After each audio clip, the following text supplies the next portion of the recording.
Ya, Gus. Ya. Bisa diceritain Gus agenda hari ini Gus? Ya, agenda hari ini kami mendampingi dari rombongan Majelis Taklim yang selama ini sering mendapatkan berita-berita hoak, berita dusta, berita adu domba. Jadi pimpinannya beserta ustadzah-ustadzah yang tukang ceramah itu kepingin mengedukasi masyarakat, tapi bahannya harus nyata gitu. Nah, akhirnya beliau berkirim surat kepada kami, kepada pihak PIK. Nah, akhirnya karena memang PIK ini antrian, jadi antrian orang yang mau berkunjung.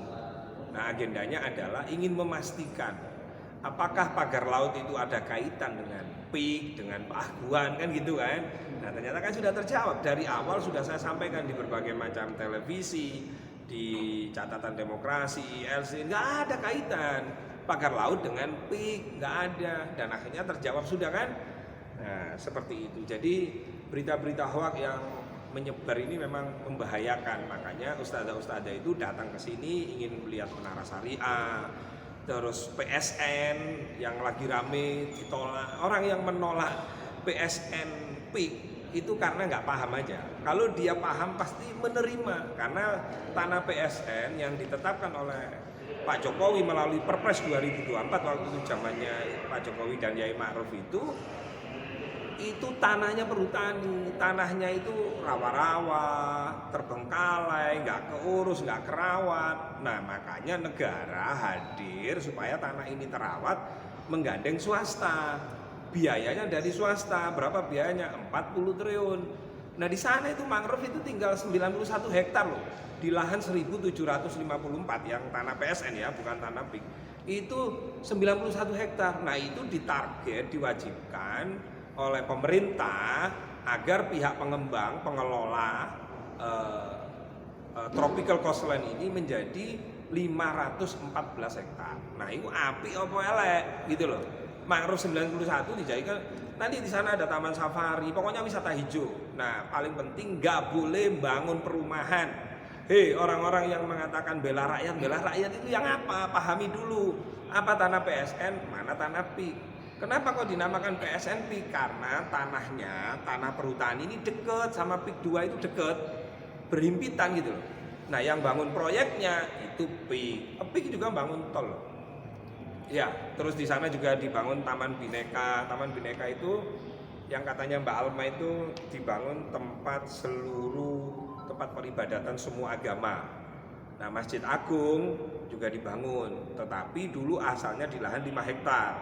Karena banyak masukan, karena Pak Aguan juga menghormati orang-orang Islam, karena mayoritas Indonesia ini Muslim, pengunjungnya juga banyak Muslimnya, di PIK 1, PIK 2 ini akhirnya dibangun di lahan 4,2 hektar Masjid Agungnya, gitu loh Mas.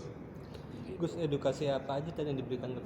Ya, edukasinya antara lain tadi Gus Irfan Messi mendampingi kami menyampaikan ini contoh patung naga. Patung naga itu untuk disembah, dikai sesajen, bukan. Patung naga itu strategi marketing untuk menggait wisatawan baik dari luar negeri maupun dari dalam negeri, termasuk menggait konten-konten kreator seperti Alma ini. Alma akhirnya patung naga itu ini tempatnya kan menarik tuh, orang-orang Chinese dan lain-lain. Bukan hanya orang Chinese, memang PIK 1, PIK 2 ini ujiannya luar biasa, banyak sekali. Kenapa? Termasuk persaingan di dunia wisata itu dengan adanya PIK ini memang siap-siap ini untuk gulung tikar kalau tidak bisa untuk saling berlomba untuk memberikan yang terbaik. Lo bayangkan mau masuk PIK 1, PIK 2 gratis ya. Gratis masuk PIK 1, PIK 2. Gus, mungkin kan banyak yang di luar rombongan ini, mungkin masyarakat di luar pengen tahu juga tentang PIK 2 ini. Itu caranya seperti apa sih Gus untuk berkunjung ke sini gitu? Kalau ada kelompok misalnya kelompok atau ormas ya harus bersurat. Nanti bersuratnya nanti bisa ke One Bag, bisa ke Gus Irfan Messi, bisa. Nah, nanti kami ajukan kepada pihak PIK biar nanti dijelaskan apa sih yang dikerjakan. Ini PIK 2 ini yang sampai lihat megah ini itu bangunannya masih 20%. Belum 50% ini sudah baik kayak begini, sudah bagus.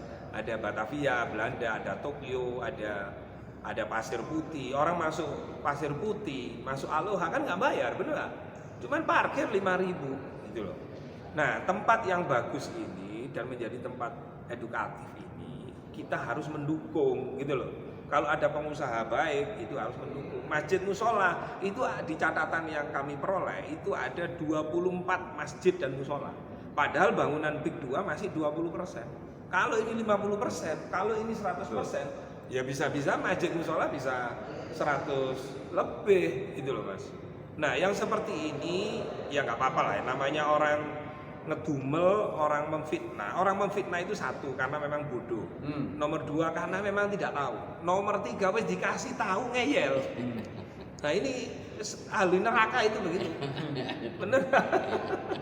Gus, Gitu. ya, dalam artian ini menampik nggak maksudnya ada tempat ibadah, masjid, apa menampik maksudnya bahwa orang berpikir kalau di PIK itu tempatnya para Cina gitu maksudnya kan. Ini menampik juga nggak sih maksudnya ada memang sebenarnya ada masjid. Ya begini, kadang-kadang kan gini, orang hanya nyuting yang berbau Cina tok misalnya, patung Cina, restoran Cina yang disuting itu. Orang kalau niat jahat yang disuting itu. Tapi kalau orang niatnya bener kayak Alma ini dan teman-teman kontennya, dia nyutingnya menyeluruh. Oh di PIK itu ada kayak kampung Belanda, kota Belanda. Oh ada kampung Tokyo. Oh ada Menara Syariah. Oh ada Taman Bineka. Kalau itu disuting keseluruhan, maka itu namanya edukasi. Nah masalahnya sekarang ini konten-konten yang didapatkan ketika patung Cina, nih lihat nih penduduk Cina akan datang. Nah itu kan susahnya. Perspektif berarti. Itu, nah kita terus edukasi, kita nggak boleh lelah untuk mengedukasi, tebarkan kebaikan, kita gandeng teman-teman konten kreator seperti Alma dan kawan-kawan gitu. Termasuk teman-teman media ini harus menyampaikan kenapa saya mengedukasi, kenapa saya membela PIK dan teman-teman membela Pak Aguan. Pak Aguan itu banyak jasanya kepada negeri ini. Contoh kami warga NU. Pak Aguan itu apa sih hubungannya PIK dengan Bogor itu loh? Dengan Parung Bogor itu kan jauh Mas. Pak Aguan bangun kampus Universitas NU 35 miliar dibangunkan sama Pak Aguan. Nah tetapi kalaupun misalnya dalam pembangunan ini ada kesalahan, ya kita koreksi, kita sampaikan. Misalnya ada tanah yang katanya dirampas, digusur, monggo silahkan hubungi kami. Kami bantu asal sertifikatnya ada, ahli warisnya ada. Pasti kami bantu. Kita selesaikan 3 kali 24 jam. Kalau sertifikatnya ada, ahli warisnya itu ada. Gitu ya. Kalau ada framing tolak PIK 2, kalau enggak kita perang, ini orang gak waras ini. Gak waras itu. Karena apa? Karena dia nggak pernah datang, nggak pernah tabayun, nggak pernah tanya. Terus dianggap PIK itu di PSN, kan ini sesat ini. PIK ya, proyek PIK dengan PSN itu dua hal yang berbeda. Proyek PIK itu yang sampean ini proyek PIK 2 ini. Proyek PIK 1 sana. Coba dulu orang sebelum adanya PIK 2 itu kalau lewat dari Teluk Naga, Kosambi mau ke Jakarta nih ke PIK 1, dia 1 jam 1,5 jam. Nah sekarang dengan adanya PIK 2 dibangunkan jembatan 2 itu berapa triliun itu? Nah itu orang yang asalnya nempuh 1,5 jam menjadi 15 menit, 20 menit. Inilah yang dinamakan khairun nas, anfa'uhum linnas tadi gitu loh. Ini sangat terbuka kok PIK ini, manajemennya PIK sangat terbuka, mau dikunjungi monggo. Apakah di sini ada gudang nuklir? Kan ya nggak ada, apa ada gudang sabu-sabu kan ya nggak ada gitu. Jadi framing jahat hanya kepentingan konten itu yang kita lawan. Kita lawan terus, kita sebarkan kebaikan gitu. Perkara orang punya mindset sampai mau ngajak apa Banten lepas dari NKRI. Waduh, ini apa ini orang nggak layak untuk apa Udah sampai nggak perang. mampu Tolak PIK 2. Kalau enggak perang hedul kon iki sapa? Awakmu iki sapa? Dadi apa gitu loh, ngajak perang iki apa? Wong warga yang punya tanah itu menjual dengan sukarela. Nah sekarang kecuali kalau kamu punya tanah, terus kemudian punya sertifikat, lalu nggak dibayar, lalu digusur, lalu tiba-tiba diuruk, pantas kamu ngajak perang. Lah wong kamu tanah aja nggak punya kok ngajak perang, itu gimana? Gitu loh Mas.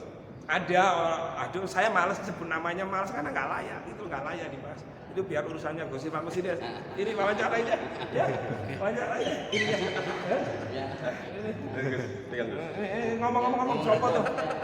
Oke, makasih ketua umum kami, ketua BKN Barisan Nusantara Gus Rofi. Sini alma Ini konten kita sini ya. Jadi saya sebagai ketua Litbang dan Bro Sandi sebagai ketua pemuda Barisan Kesatria Nusantara, dan ini ada influencer kita, konten kreator yaitu Alma, yang untuk bagaimana tugasnya menjelaskan pada Gen Z dan lain-lain ya, milenial juga. Jadi benar tadi kata Gus Rofi. Jadi alhamdulillah kami BKN mulai dilirik oleh para ulama.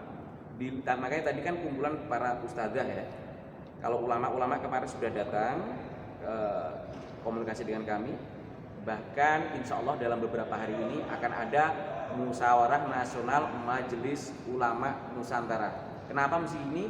Ketika MUI tidak bisa membuat suasana sejuk, bahkan ada indikasi condong ke salah satu pihak, maka Majelis Ulama Nusantara hadir. Lah hari ini para ustadzah atau ulama perempuan lah gambarnya, ini jamaah majelis taklim, para ibu-ibu ustadzah sabilillah, ini tabayun ke pihak PIK dan difasilitasi oleh kami BKN.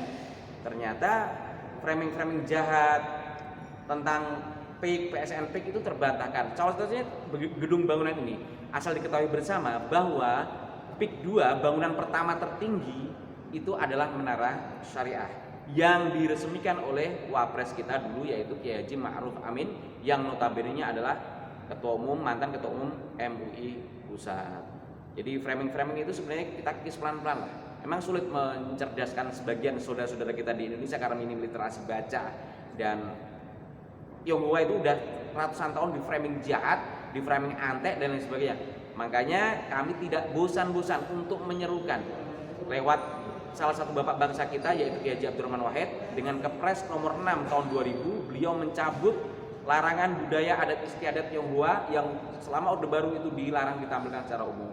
Begitupun kata Sayyidina Ali, boleh kita berbeda dalam keyakinan tapi bersatu dalam kemanusiaan. Faktanya Pak Aguan atau pihak PT Agung Sedayu sangat islami perbuatannya, membangun Menara PIK ini, CSR. Bahkan kemarin kami ketemu dengan Ketua Ikatan Pengusaha Muslimah Indonesia, yaitu Ibu Ingrid Kansil, untuk bersinergi dengan PT Agung Sedayu untuk bagaimana UMKM muslimah itu diberdayakan. Ini info-info seperti ini untuk pihak sebelah tidak diinformasikan, hanya di framing negara dalam negara, patung naga, dipersulit ibadah umat Islam. Ini apa? Please, kita negara ini harus maju ke depan. Ini kita ditarik terus ke belakang. Ke belakang bukannya yang baik, ke belakang, tapi masih berbau kata dalam tempurung. Naudzubillah min dzalik. Monggo, ada yang tanya?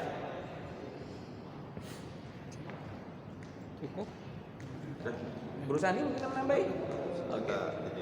Oke, siap. Pagar bagus kamu. Pokoknya kita siap mengawal kebinekaan dalam rangka National Character Building, membangun karakter bangsa. Itu NKRI harga mati, siapapun yang menerjang, termasuk ada indikasi makar kemarin oleh inisial M, indikasi ngajak warga Banten makar untuk NKRI, kita sikat. Apalagi menjelek-jelekan tokoh bangsa kita, Kiai Haji Said Agha Sirot, yang notabene adalah yang mendirikan, merestui berdirinya Barisan Kesatria Nusantara. Makasih. Hai, terima kasih sudah menonton. Jangan lupa subscribe, like, comment, and share.